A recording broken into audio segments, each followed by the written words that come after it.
merong cut of 1.293159 billion pesos. At ang reduction na yan ay ililipat po sa dalawang ahensya.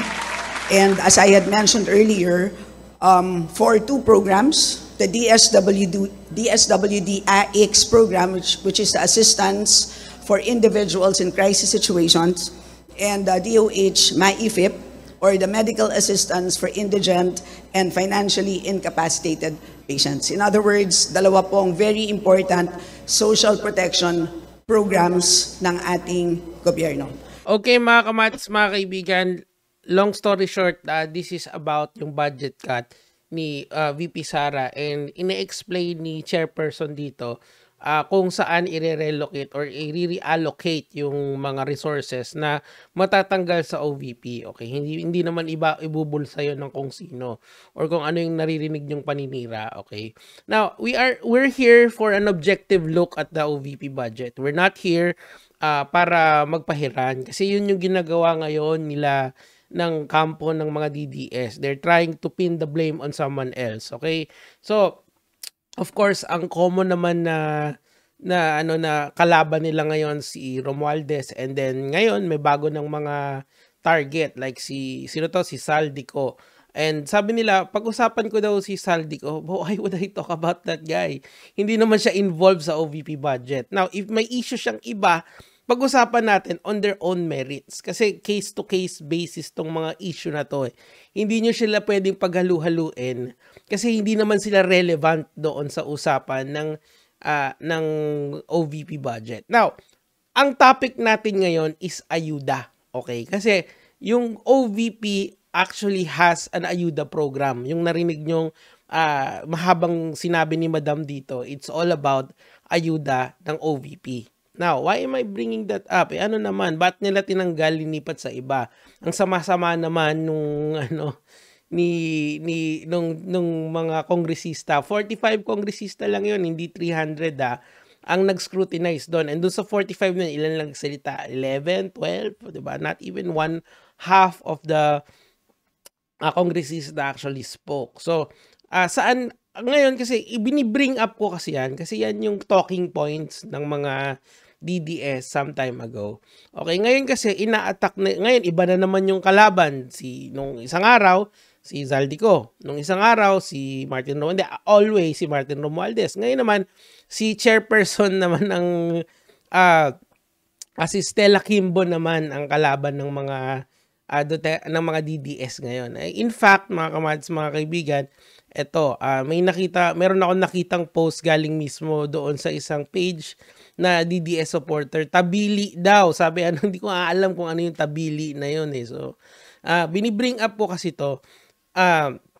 Kasi nga, they're trying to pin the blame. Blame game. Pahiran tayo ng kung ano-anong hindi magagandang salita. Pero, totoo lang, let's focus on the matter. Ang issue ngayon is yung ayuda. Parang bakit may problema ba kayo? Tinanggal yung ayuda. Actually, yan yung iniiyak ngayon ng mga DDS. Katulad nito. Kilala niyo naman siguro to si DDS na to, na si Joey De Vivre. Okay?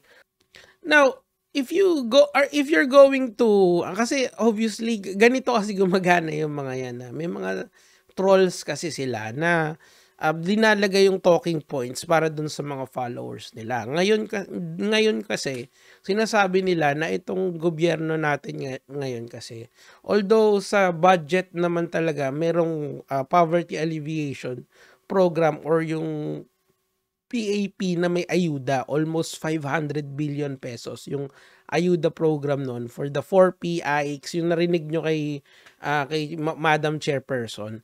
Now sila kasi ayaw nila dun sa ayuda. So are you telling me now na agree kayo dito sa pagtanggal sa ayuda program ni Sara Duterte? Kasi that's the only logical conclusion I can arrive at eh. Kita mo, ayuda program dito. Ito naman, si SASPA mismo.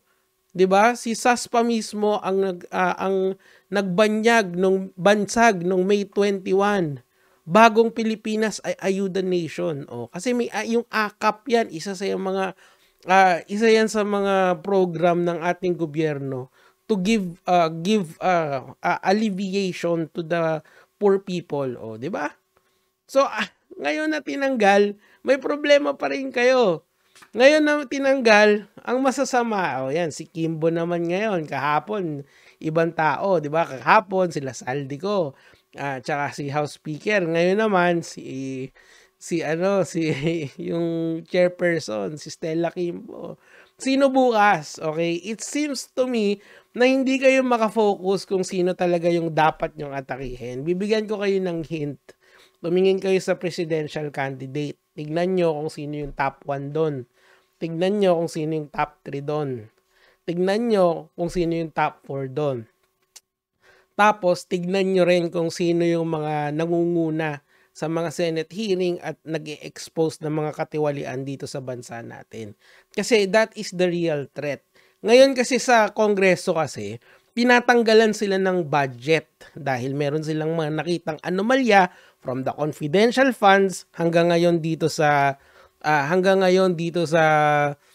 doon sa mga libro na walang kwenta, tapos doon sa mga pagkain na na-expired and all of this. Kaya siya binawasan.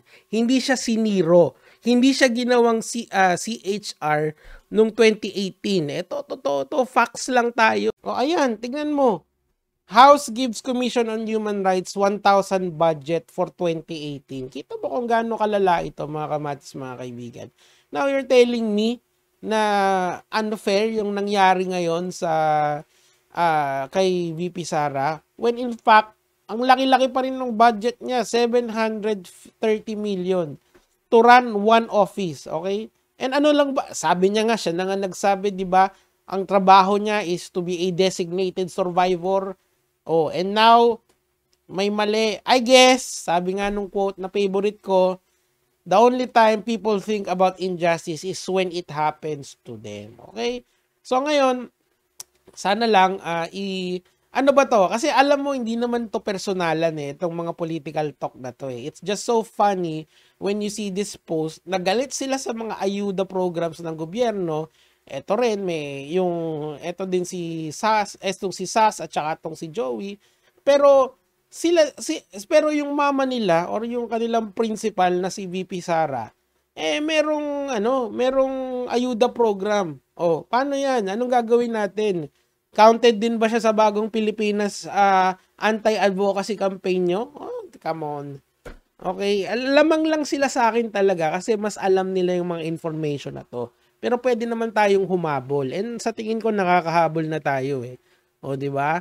O, galit ka sa AKAP pero yung nanay mo din may AKAP. Yun, nirelocate tuloy. Yung tuloy bumaba. Now, ang bagong kalaban ngayon ay si Ma'am Stella Kimbo. Kasi nga siya yung si Madam Chair ngayon Siya yung nag-recommend na babaan from a high of 2 billion pesos to a low of 733 million pesos, which is deserve. Okay, malaki pa rin 'yon. Relax lang kayo. Mababawasan nga lang yung ano nyo. Hindi, joke lang. Yan lang naman yung sa akin for today. Gege mga lod.